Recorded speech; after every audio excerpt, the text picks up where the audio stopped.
Hey guys, welcome to my channel story Nova. నిఖిల్కు ఆయిషా అంటే ప్రాణం, ఆయిషాకు నిఖిల్ అంటే ప్రాణం. కానీ ఆమెలో ఒక విచిత్రమైన విషయం ఉండేది. ఆమెకి ఒంటరిగా ఉండడం అసలు ఇష్టం లేదు. ఒక్క నిమిషం కూడా ఉండలేదు. నిఖిల్ తన మెసేజ్కి 5 minutes రిప్లై ఇవ్వకపోయినా ఆమె ఉండలేకపోయేది. కాల్ చేస్తూ ఉండేది, మళ్ళీ చేసేది, మళ్ళీ చేసేది.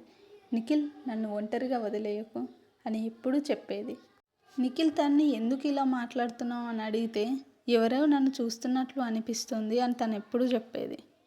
అలా అన్నప్పుడు నిఖిల్ నవ్వేవాడు. ఏమీ లేదు ఆయిషా, నువ్వే ఊహించుకుంటున్నావు అని చెప్పేవాడు. ఒక రాత్రి ఆయిషా వేరేలా చెప్పింది. నాకు అనిపిస్తోంది అది నన్ను ఒంటరిగా ఉండనివ్వదు. నిఖిల్ కంగారు పడ్డాడు. ఏమంటున్నావు? నిశ్శబ్దంగా ఉంది ఆయిషా. ఆమె నెమ్మదిగా చెప్పింది, నువ్వు లేనప్పుడు అది నవ్వుతోంది. కొన్ని రోజుల తర్వాత ఆయిషా అకస్మాత్తుగా మాయమైపోయింది. మెసేజ్ లేదు, కాల్ లేదు, ఏ ట్రేస్ లేదు. పోలీసులు వెతికారు, ఫ్రెండ్స్ని అడిగాడు, ఆమె దొరకలేదు. నిఖిల్ పూర్తిగా కృంగిపోయాడు. రోజులు గడిచాయి, నిద్ర లేదు, ఆహారం లేదు. అంతలో ఒకరోజు రాత్రి 1:13కి ఒక ఫోన్ నంబర్ నుండి ఒక మెసేజ్ వచ్చింది. ఆయిషా అనే పేరు నుంచి, నేను ఇంటికి వచ్చాను అని. నిఖిల్ గుండె బలంగా కొట్టుకుంది. అతను వెంటనే ఆమె ఇంటికి పరిగెత్తాడు. తలుపులు కొంచెం తెరిచి ఉంది, లైటు ఆఫ్ అయి ఉంది. ఆయిషా అని పిలిచాడు. ఆమె స్పందించలేదు. అతను లోపలికి అడుగు పెట్టాడు. చల్లని గాలి అసాధారణంగా ఉంది. అప్పుడు అతను చూశాడు, ఒక మూలలో ఆయిషా నిలబడి ఉంది. గోడవైపు తిరిగి ఉంది. ఆయిషా! అతని గొంతు వణికింది. ఆమె తిరిగింది. నేను తిరిగి వచ్చాను అంది. నిఖిల్ రిలీఫ్ అయ్యాడు. ఆమె దగ్గరకు పరిగెత్తాడు, కానీ అక్కడే ఆగిపోయాడు. ఎందుకో తేడాగా అనిపించింది. అతనికి ఏదో తేడాగా కనిపించింది.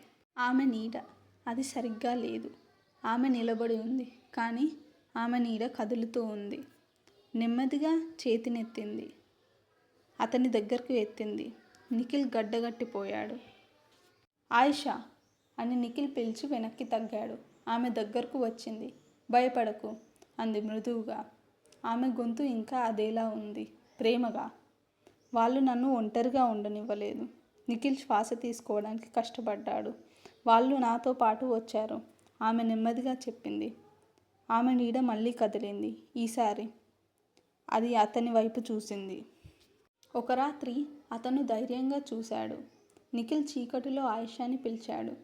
ఏమిటి అన్నాడు. ఆమె నవ్వింది.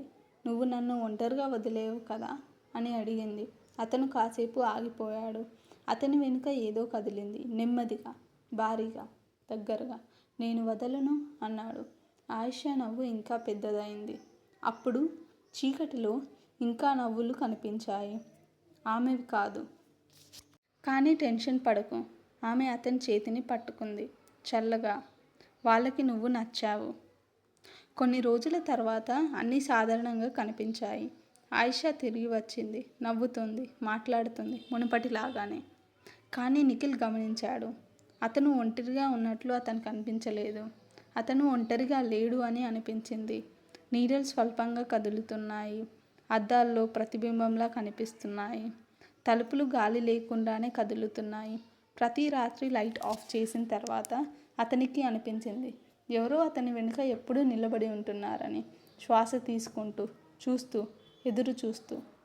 ఈ వీడియో మీకు నచ్చినట్లయితే please do like, share and subscribe to my channel story Noah.